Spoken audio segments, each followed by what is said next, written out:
Fala, concurseiros do Brasil, Gabriel Amorim na área, se derrubar é pênalti. Agora vamos falar sobre direito ambiental. Quero fazer uma questãozinha com vocês de prova de juiz e vou explicar como é uma questão fácil. Você vai aprender um pouco da lei do SNUC, do Sistema Nacional de Unidades de Conservação. Vem comigo.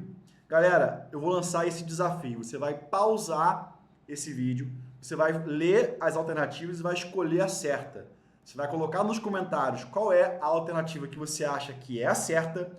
Eu vou corrigir a questão e você vai depois voltar nos comentários e dizer se você acertou ou não, o que você achou da questão. Beleza? Pausa aí e faz a questão. Voltamos. Vou ler cada uma e vamos corrigir agora. Letra A. As unidades de conservação podem ser criadas ou ter seus limites ampliados sem modificação dos limites originais por decreto ou lei. Até aqui não vejo problema. E a sua extinção ou diminuição pode ser veiculada por decreto ou lei. O problema está aqui, gente. A criação ou a ampliação dos limites de uma unidade de conservação podem ser feitas tranquilamente por lei ou decreto.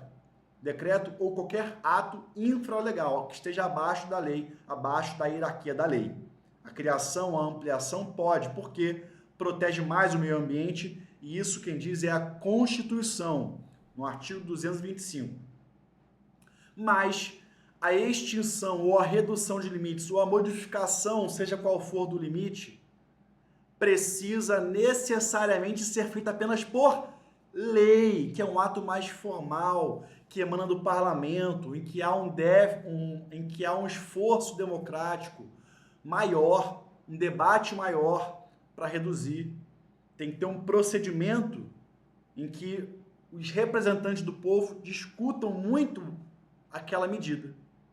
É uma lei em sentido formal, muito embora seja uma lei de efeitos concretos. Então, essa letra A está errada. E a resposta é a própria letra da Constituição. Leia o artigo 225 da Constituição. Muita coisa desse artigo vai cair em prova objetiva. É obrigatório você estudar e quase decorar o artigo 225 da Constituição, porque ele é muito cobrado, ele não cai, ele despenca em prova. B. É sempre necessária a desapropriação das áreas particulares nas quais se instituiu unidade de conservação de proteção integral? Não, não é obrigatória a desapropriação em todas as unidades para constituir qualquer unidade de proteção integral. Apenas aquelas que são de domínio público. Quais são? Rebio, Reserva Biológica, ESEC, Estação Ecológica, e o Parque Nacional. O Monumento Natural e o Refúgio de Vida Silvestre podem acontecer em domínio particular. E quando o poder público cria um refúgio de vida silvestre e um monumento natural, essas são espécies de unidades de conservação de proteção integral, mas não precisam estar em propriedade pública, podem estar em propriedade privada. Nesse caso, a criação da unidade vai ser uma intervenção do Estado na propriedade privada, mas uma intervenção não supressiva, como é o caso da desapropriação, uma intervenção restritiva, porque esse é um caso de limitação administrativa. Ok? Então, a letra B também está errada. Letra C. A criação de unidade de conservação deve ser precedida de consulta pública, exceto quanto à estação ecológica e à reserva biológica. Essa está certa ou está errada? Galera, essa está correta. Essa é uma questão que eu reputo média, porque tem uma pegadinha. Essa exceção está na lei, é letra de lei, na lei do SNUC. Não é uma exceção intuitiva. Por que não vai ouvir as pessoas? Por que não vai fazer consulta pública antes de criar uma ESEC e uma Rebio? São áreas que nem a visitação pública pode acontecer sem ser para objetivos científicos e educacionais. Existe uma restrição de atividades muito grande em ESEC, em Rebio. Essa é uma norma que, particularmente, eu não concordo. Entendo que existe aí um cheiro de inconstitucionalidade, mas a verdade, que pelo menos eu não sei, não conheço, do STF ter julgado essa norma inconstitucional. De todos os meus estudos até esse ano, não vi nenhum julgado nesse sentido, não existe. Então, é uma norma que, por enquanto, está válida, mas não vejo razoabilidade nela. Então, na intuição, você nunca acertaria essa questão. Você precisaria ler a lei do SNUC. E ler a lei do SNUC, nobre concurseiro, essa é uma tarefa que apenas você pode fazer. Eu trouxe aqui, mais para frente, esse quadrinho aqui, e eu recomendo que você tire um print dele. Porque eu já li, concurseiro, para você a lei do SNUC. E eu já destaquei os artigos e dispositivos legais mais importantes e que têm mais incidência em provas. Eles estão aqui, tá? Leitura, artigo 2º em diante. Então, eu já destaquei para vocês, com ordem de importância, de negrito e marca-texto, daqueles dispositivos que mais são cobrados na lei do SNUC. Então, faça o favor de ler esses dispositivos. Vamos voltar para a nossa questão e vamos entender por que a D está errada. As unidades de conservação de proteção integral têm por objetivo geral a manutenção integral dos recursos naturais, sendo em todas elas proibida a visitação pública. Então ele fala que as UCs de proteção integral não pode visitar. E o Parque Nacional serve para quê? O Parque Nacional, obviamente, é para visitação. Então já cai por terra, tá errada. Tá? A letra C é a letra certa, galera. E aqui eu quero agora conversar um pouco com vocês sobre os aspectos mais importantes da lei do SNUC, coisas que mais caem. Lógico que essa aula não vai substituir a leitura da lei. Leia a lei com calma. E aqui está a minha dica dos artigos que mais caem. Primeiro, eu quero que você entenda a natureza jurídica desses institutos, das unidades de conservação. A Constituição, no artigo, de novo, 225, o artigo mais importante para a sua prova objetiva, também da prova subjetiva, é o artigo 225 da Constituição. Você tem que decorar esse artigo todo. Ele vai estabelecer que é dever do poder público criar nos estados da federação espaços territoriais especialmente protegidos. Espaços territoriais especialmente protegidos. A natureza jurídica da unidade de conservação é um espaço territorial especialmente protegido. A unidade de conservação é uma espécie do gênero espaço territorial especialmente protegido. E você tem subespécies de UCs na lei do SNUC.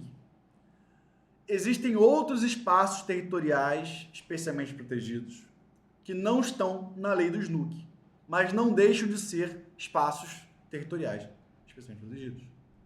A reserva legal e a área de preservação permanente, que estão lá no Código Florestal, também são espaços especialmente protegidos. A própria Constituição, se não me engano, no parágrafo 2º, 3º ou 5º do 225, estabelece espaços territoriais especialmente protegidos pela própria Constituição. Floresta Amazônica, Mata Atlântica, Zona Costeira, Pantanal Mato Grossense, está ali. É uma norma em abstrato que manda um comando, né, uma norma programática, que dá um comando ao legislador dizendo que essas regiões precisam ter normas mais restritivas. E daí vem a lei da Mata Atlântica, daí vem a restrição maior da reserva legal em área de Amazônia Legal. As reservas legais dos imóveis rurais na Amazônia Legal têm tamanhos diferenciados, mas Código Florestal é uma outra aula que eu vou dar para vocês aqui no YouTube. Então, perceba, a unidade de conservação é uma espécie do gênero espaço territorial especialmente protegido, mas existem outras espécies de espaços especialmente protegidos. Algumas diretamente pela Constituição, outras espécies em outras leis. para você entender como é que você vai classificar a unidade de conservação. A própria Constituição diz que a sua criação pode ser por lei ou por ato administrativo, mas a extinção, alteração ou redução de limites apenas por lei. Quem cuida das unidades de conservação na esfera federal é o ICMBio e não o IBAMA. O IBAMA atua de forma mais ampla, exercendo o poder de polícia na esfera federal em questões ambientais, mas fora das unidades de conservação. E a lei do SNUC vai trazer os tipos de unidades de conservação, não proibindo que estados e municípios criem suas próprias espécies de unidades de conservação. Estados e municípios podem exercer criatividade legislativa e inventar uma unidade de conservação para adicionar ao sistema do SNUC, Sistema Nacional de Unidade de Conservação. Isso cai em prova também, galera. Essa faculdade que municípios e estados têm à sua disposição. Basicamente, nós temos dois tipos de unidades de conservação dentro da tipologia do SNUC. As UCs de proteção integral, em que há uma restrição maior de atividades, e as UCs de uso sustentável, em que há uma compatibilização da conservação da natureza com o uso sustentável dos recursos naturais. Vale lembrar que as UCs de proteção integral não admitem o uso direto, ou seja, só admitem o uso indireto, aquele que não acarreta em coleta, consumo ou dano. E as UCs de uso sustentável devem contar com um plano de manejo para prever como vai haver o uso sustentável de maneira compatível com os objetivos da unidade de conservação. Vamos ver aqui um pouco as espécies. Então, as mais importantes, sem dúvida, são as UCs de proteção integral, essas que mais caem em prova. E você precisa, pelo menos, decorar quais são as de domínio público e quais podem ser as de domínio privado. Quais são as de domínio público, Gabriel? Estação ecológica, reserva biológica e parque nacional. Sendo que os estados podem criar parques estaduais e os municípios parques municipais e devem ser também de domínio público. O monumento natural e o refúgio de vida silvestre podem ser em terras particulares. E agora você vai fazer um exercício de ler esses artigos e entender ali cada uma das unidades de proteção integral. Esses artigos costumam cair na sua literalidade, em provas objetivas de concurso de juiz, promotor, defensor, ok? E até analista técnico. As unidades de uso sustentável não são tão importantes quanto a de proteção integral. Você não precisa decorar todas, mas tem duas que eu chamo muita atenção, porque elas costumam cair em prova de concurso. A área de preservação, a área de proteção ambiental, a APA. A APA não é a APP. A APP é uma área protegida pelo Código Florestal, é um espaço territorial especialmente protegido pelo Código Florestal. A APA é o C, está no SNUC. E também a Reserva Particular do Patrimônio Natural, porque a RPPN parece uma servidão ambiental, mas não é. Tem a mesma finalidade. Quero que você lembre que reserva de fauna é o C de uso sustentável e refúgio de vida silvestre é o C de proteção integral. Perceba, eu não estou te explicando o que é cada uma dessa unidade. Não estou diferenciando ela. Isso você vai entender lendo o dispositivo, não tem muito mistério. Não costuma cair muito o conceito de cada uma de uso sustentável. Da proteção integral costuma cair mais. Mas eu estou chamando a atenção para você o que é pegadinha de prova, tá? Não confunda APA com APP, não confunda reserva de fauna, que é o C sustentável, com o refúgio de vida silvestre, que é o C de proteção integral. Não confunda RPPN com servidão ambiental. Vamos falar um pouco de APA. APA costuma cair assim em prova, cai a letra da lei. Então tem algumas senhas para você lembrar do que é uma área de proteção ambiental. Primeira senha, é uma área em geral extensa. Se é uma área extensa, geralmente é APA. Parece que a cidade toda de Petrópolis, cidade que eu cresci, é uma APA. Existem restrições às atividades humanas, mas essas restrições são menos rigorosas. Então, é uma área geral extensa com um certo grau de ocupação humana. Isso aqui é típico da APA. Você tem ocupação humana. E aí ele vai explicando os atributos bióticos, abióticos, etc. E os objetivos básicos de preservar a biodiversidade, disciplinar o processo de ocupação. É importante, então, olha, se é uma área extensa com certa ocupação humana, precisamos disciplinar o processo de ocupação desse lugar para que ele não possa ser degradado, poluído, que ele é muito importante. A RPPN é uma área privada gravada com perpetuidade. É um gravame em proveito da proteção ambiental. Então, leia aqui os objetivos da RPPN. Parece com servidão. A servidão ela é prevista na Política Nacional do Meio Ambiente e é uma forma do particular destinar uma parte do seu patrimônio para a proteção ambiental e vincular isso até se ele vender o imóvel, né? A servidão também causa esse gravame. O objetivo dessa aula aqui, gente, não é explicar o conceito mais de cada um ou outro, senão eu vou me estender muito aqui. A gente tem outros locais para dar uma aula mais profunda. Aqui é uma aula para você fazer bem a prova objetiva. Eu vou dar só uma palhinha de uma discussão para você aprofundar melhor, uma discussão muito importante e que é melhor tratada em provas de segunda fase.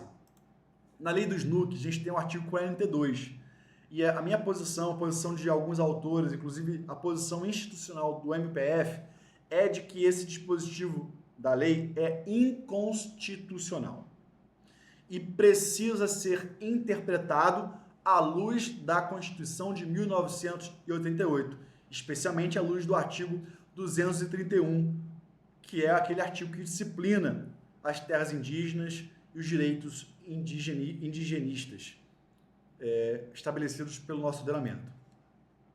O artigo 42 ele é inconstitucional e é inconvencional, também viola a Convenção 69 da OIT, porque ele permite uma interpretação em que as populações tradicionais podem ser deslocadas. E a Constituição veda a remoção de indígenas, salvo em hipóteses bem especiais. Tá? Questão de tragédias.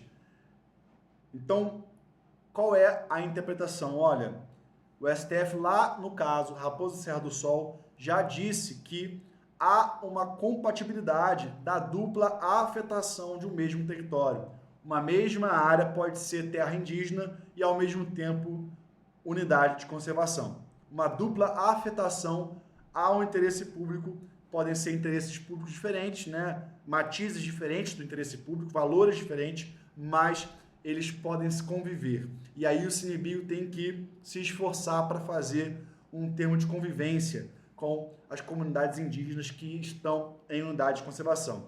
Aqui em Rondônia, onde eu trabalho, tem uma unidade que é o Parque Nacional Pacas Novos, que é sobreposta a uma terra indígena Urueu-Auau. E nesse momento o CNBio está articulando com os povos indígenas que moram na terra indígena um termo de convivência para que o parque possa ser aberto ao público e os indígenas consigam conservar a sua posse e usufruto exclusivo, para que eles possam gerir as guias e ter o proveito ali dessa atividade que pode ser lucrativa para eles também.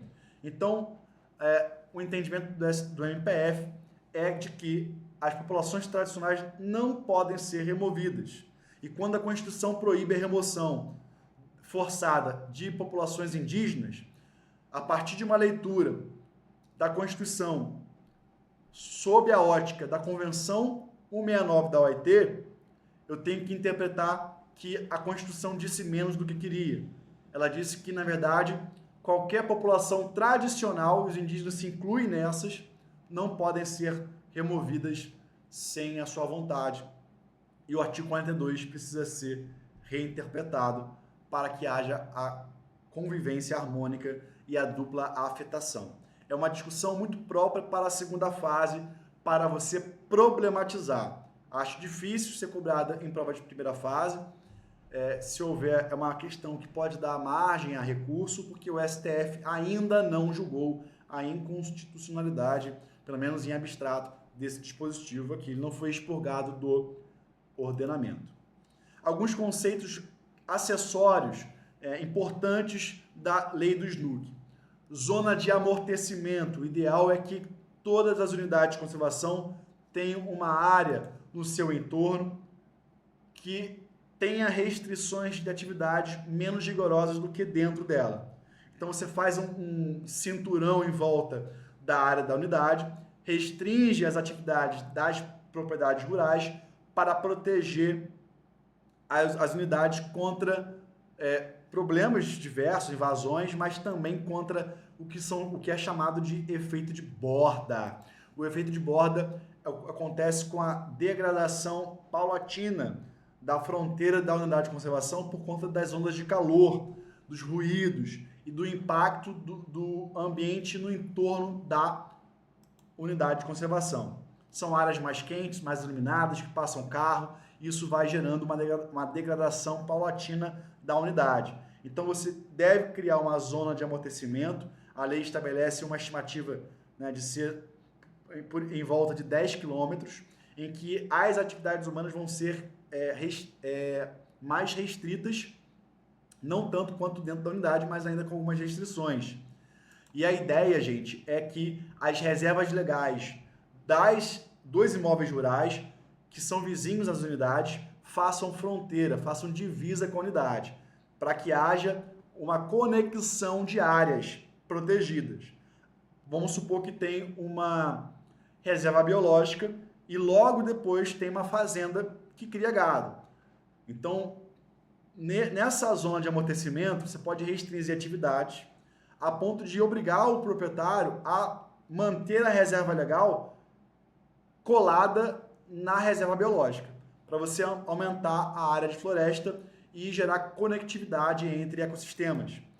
O nome disso é corredores ecológicos. Então, o SNUC precisa conectar as áreas protegidas para evitar a fragmentação de habitats. Isso é bom de colocar em provas subjetivas, porque a fragmentação de habitats, a fragmentação de ecossistemas prejudica o fluxo de fauna e o fluxo gênico de genes, o que empobrece a biodiversidade. Tá pegando? Então, quando você cria corredores ecológicos conectando áreas protegidas, você permite, por exemplo, que grandes felinos possam transitar e buscar presas em outras áreas. Você permite o trânsito seguro de roedores, você permite o trânsito seguro de canídeos, de pequenos mamíferos. Então, é importante para preservar a biodiversidade, especialmente a fauna e o patrimônio genético, que depende desse fluxo de genes de seres para que o Brasil continue mantendo essa riqueza que é a sua biodiversidade. Se você quiser, comenta aqui que eu posso dar uma aula só sobre patrimônio genético e biodiversidade, explicando qual a importância da biodiversidade até em termos econômicos para o país. Mas, gente, sem mais divagação, esses conceitos costumam cair muito em prova e são conceitos importantes no dia a dia também de quem trabalha com o meio ambiente.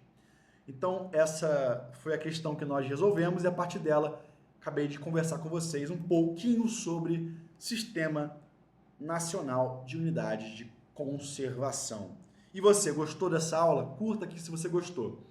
Você quer que eu dê aula sobre Código Florestal? Acho que agora pede uma aulinha sobre Código Florestal, diferença entre reserva legal e área de preservação permanente. Sempre resolvendo questões, porque o foco aqui é a gente ensinar e aplicar como você pode resolver uma questão de concurso para você conseguir obter o seu sonho de passar em um cargo público. Então, gente, para mais aulas de direito ambiental, processo civil e dicas no mundo de concursos, siga o meu canal e compartilhe com algum amigo, compartilhe com algum grupo concurseiro. Galera, um abraço e até a próxima.